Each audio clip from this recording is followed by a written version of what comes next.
मालिकेत आज आपण बघणार आहोत. दुष्यंत कृष्णाला म्हणत असतो, कृष्णा प्लीज माझं एकदा ऐकून तरी घे. दुष्यंत म्हणतो, माझं आणि पूजाचं रिलेशनशिप होतं, पण तो सगळा भूतकाळ आहे. कृष्णा माझं फक्त तुझ्यावर प्रेम आहे. पण कृष्णा दुष्यंतचं काहीही ऐकून घ्यायला तयार नसते. जयकांत आता दुष्यंतकडे बघत म्हणतो, अरे वा भावा, तू तर आपल्यापेक्षा मोठा खिलाडी निघाला. सालीबी आणि घरवालीबी, वारं वा भावा. दुष्यंत कृष्णाला खूप समजावतो, पण कृष्णा दुष्यंतचा हात झटकते आणि बाहेर येते. दुष्यंत तिला खूप विनवणी करत असतो, कृष्णा प्लीज एकदा माझं म्हणणं ऐकून घे. आढळरावसुद्धा खूप उदास झालेले असतात. पूजा मात्र जोरजोरात हसत असते. कृष्णा आता इकडे चालतच तिच्या घराकडे निघालेली असते. दुष्यंत तिच्या मागे मागे पळत असतो. दुष्यंत खूप हतबल झालेला असतो. कृष्णा त्याला साधं अंगाला हातही लावून देत नसते. दुष्यंत म्हणतो, कृष्णा काहीतरी कारण असेल ना माझं, माझी पण एकदा बाजू ऐकून घे. दुष्यंत म्हणतो, कृष्णा मी कालपासून तुला कितीदा म्हणत होतो, मला काहीतरी महत्त्वाचं बोलायचं आहे. कृष्णा मला हेच सांगायचं होतं अगं की पूजाचं आणि माझं होतं, पण आता आमचा ब्रेकअप झाला आहे. मी हे सगळं विसरून आता इकडे आलो आहे. आता माझं फक्त तुझ्यावरच प्रेम आहे कृष्णा. पण कृष्णा दुष्यंतला जवळसुद्धा येऊन देत नसते. कृष्णा म्हणते, पण तुम्ही मला हे सगळं लग्नाआधी का नाही सांगितलं. दुष्यंत म्हणतो, कृष्णा मी त्यावेळी वेगळ्याच मनस्थितीत होतो. तसंही आपलं लग्न म्हणजे तडजोडच होती, म्हणून मला वाटलं माझ्या भूतकाळाचं कशाला तुला सांगायचं, पण तरीसुद्धा मी तुला आज हे सगळं सांगणारच होतो. कृष्णा रडतच म्हणते, तुम्ही मला हे समज आधी सांगितलं असतं ना, तर हे तुमचं आणि पूजाच्या नात्याचं सगळ्यांसमोर असं प्रदर्शन झालं नसतं. नवरा बायको जर अशी लपवाछपवी करायला लागले तर त्यांचं नातं टिकत नाही. दुष्यंत म्हणतो, कृष्णा चूक झाली माझी, मी मान्य करतो. दुष्यंत आता कृष्णाला मिठी मारतो, पण एरवी दुष्यंतचं सगळं ऐकणारी कृष्णा आज त्याचं काहीही ऐकून घ्यायला तयार नसते. ती दुष्यंतला परत एकदा बाजूला सारते आणि पुढं चालू लागते. इकडे बाळजाबाई खूप खुश झालेली असते. ती मोबाईलवर गाणं लावते आणि बसूनच नाचत असते. भुलले रे क्षण माझे. बाळजाबाई बैठा अभिनय खूप छान करत असते. इकडे दुष्यंत कृष्णाला म्हणत असतो, आपण बोलून सगळं सॉल्व्ह करूया ना कृष्णा.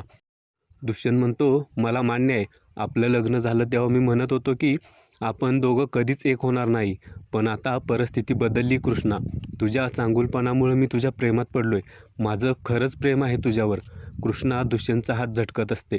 दुष्यंत म्हणतो, मी काय करू, मी कसं पटवून देऊ तुला कृष्णा. भोळी बाबडी कृष्णा म्हणते, माझ्या बहिणीला जो माणूस आवडायचा त्याच्या संगच म्या लग्न केलं.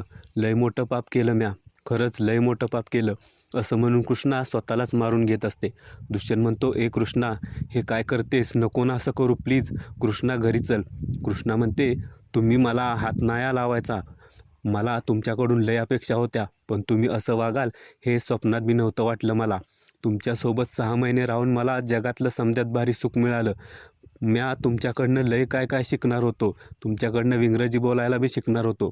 पण आज मला संक्रांतीचं गिफ्ट काय मिळालं, तर तुमच्याकडनं मला धोका मिळाला. दुष्यंत म्हणतो, कृष्णा मी फसवलं नाही तुला, मी सगळं सांगणारच होतो. कृष्णा म्हणते, आता सांगून काय उपयोग, लग्नाच्या आधी सांगायला पाहिजे होतं. दुष्यंत म्हणतो, अगं मला थोडीच माहीत होतं की पूजा तुझी बहीण आहे. कृष्णा म्हणते, माझ्या पूजाचं तुमच्यावर खूप प्रेम होतं. ती तुमच्या प्रेमापायी जीव बी द्यायला निघाली होती. कृष्णा पुढे म्हणते, या जगात एवढं प्रेम करणारं कोणीच नाही भेटत दुष्यंत रांगडे पाटील. कृष्णा खूप रागात असते. दुष्यंत कृष्णाच्या पाया पडत असतो, तरीसुद्धा कृष्णा ऐकत नसते. दुष्यंत म्हणतो, कृष्णा मला माफ कर, वाटलं तर मला शिक्षा कर, पण मला सोडून जायची भाषा करू नको प्लीज. तुला एवढं तरी मान्य करावं लागेल की माझं तुझ्यावर खरं प्रेम आहे. कृष्णा म्हणते, खरं खोटं मला नाही ठाव, ते तुम्हालाच ठाव. इकडे जयकांत पूजाच्या रूम बाहेर आलेला असतो. तो म्हणत असतो, पूजा मॅडम अहो दारू उघडा की. दुष्यंत नाही म्हणून काय झालं, मी आहे की. अहो मेवणी मॅडम तुम्ही कशापाय टेन्शन घेताय, मी आहे की तुम्हासनी मदत करायला. एवढ्यात बाळजाबाई पाठीमागून येते आणि जयकांतला म्हणते, तू इथं काय करायलायस. जयकांत म्हणतो, अहो मेहुणीबाईला धीर द्यायला आलतो, पण ती दारच उघडं नाही. बाळजाबाई म्हणते, दरवाजा उघडत नाही मग काय तुला फटीतनं आत जायचं आहे काय, निघायचं इथनं निघ. आता जयकांत तिथून निघून जातो. पूजा दार उघडते. आता बाळजाबाई आणि पूजा खूप मोठ्यानं हसतात. पूजा म्हणते, कसं काय बाळजाबाई, करून दाखवली की नाही. बाळजाबाई आता पूजाच्या पाठाने जोरात बुक्की मारते आणि म्हणते, काय भारी गेम केलायस पूजा. कृष्णी घराबाहेर निघून गेली. पूजा आता बाळजाबाईला मिठी मारते आणि म्हणते, बाय द वे तुमचा लाडका दुष्यंत कुठे, तो गेला असेल ना तिच्या पाठीमागे पळत पळत, पण कृष्णा काय आता येत नसते. इकडे दुष्यंत कृष्णाला म्हणतो, कृष्णा मी काय करू तुझ्याशिवाय. कृष्णा म्हणते, तुमच्या प्रेमावर फक्त पूजाचा अधिकार आहे. मी कसं सांगणार, तुम्ही तिलाच विचारा. कृष्णाचं सगळं लक्ष दुष्यंतकडे असतं. आता एवढ्यात पाठीमागून गाडी येते आणि कृष्णाला उडवून निघून जाते. कृष्णा खाली पडते, तिच्या डोक्यातून रक्त वाहत असतं. दुष्यंत गाडी अडवण्याचा प्रयत्न करतो, पण गाडी काय थांबत नाही. कृष्णाच्या डोक्याला लागलेलं बघून दुष्यंतला काय करावं सुचत नसतं. दुष्यंत म्हणतो, कृष्णा डोळे उघड ना. तो तिथं जमलेल्या सगळ्या माणसांना विनवणी करतो की मला मदत करा प्लीज, कुणीतरी कृष्णाला उचला. पण दुष्यंतच्या मदतीला कोणीच येत नाही.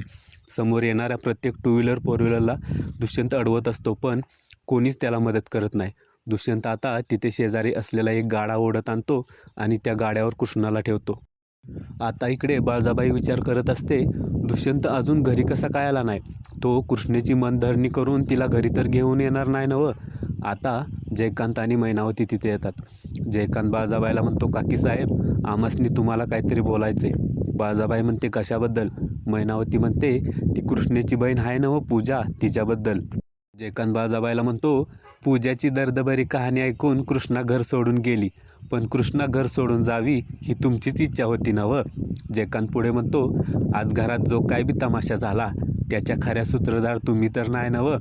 आता इकडे दुष्यंत कृष्णाला गाड्यावर हॉस्पिटलमध्ये घेऊन जात असतो. तो वाटेत येणाऱ्या प्रत्येक गाडीला अडवून मदत मागत असतो, पण दुष्यंतचा आज दिवसच खराब असतो. त्याला कोणीच मदत करत नसतं. उद्याच्या भागात आपण बघणार आहोत, दुष्यंत कृष्णाला हॉस्पिटलमध्ये घेऊन येतो. आता बाळजाबाई हॉस्पिटलमध्ये आलेली असते आणि ती कृष्णाला म्हणत असते, कृष्णे माझ्या इच्छेविरुद्ध माझ्या घरात घुसलीस नवं. आणि ती कृष्णाच्या श्वासनलिकेवर पाय ठेवते. कृष्णाचा जीव गुदमरतो.